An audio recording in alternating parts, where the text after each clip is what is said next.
There isn't a whole lot to say about gallbladder adenomas other than know that they are part of that hyperplastic cholecystosis, just like the cholesterolosis is.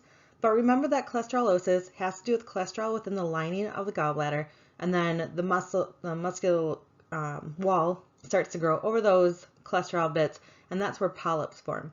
Gallbladder adenomas, on the other side, though, are just an overgrowth of the tissue that makes up the wall. So it doesn't really have anything to do with cholesterol.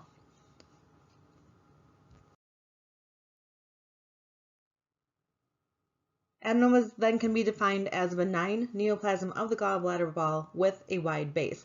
So if you think of polyps as having a stalk and then the little ball on the end, you can think of adenomas as being more of ball on the wall, is a good way to remember it. So again, polyps have a thin little stalk that attaches to the gallbladder wall, where adenomas are going to have a very wide base attaching to the gallbladder wall.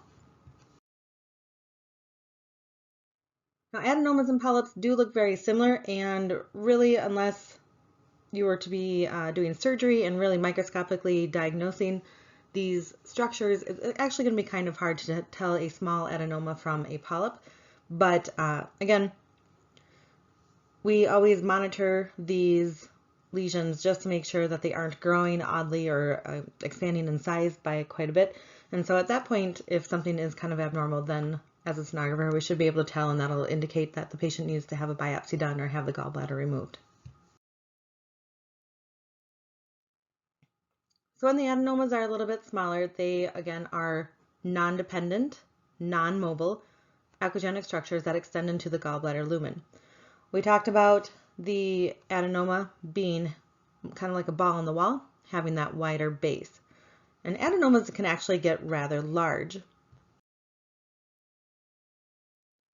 When the adenomas start to grow exponentially, what we are going to see is more of a heterogeneous appearance to them. They come with more of a precancerous risk when they start to get large and heterogeneous. And at this point, we would definitely want to make sure that we are getting that gallbladder out and taking a look at what that adenoma is made of.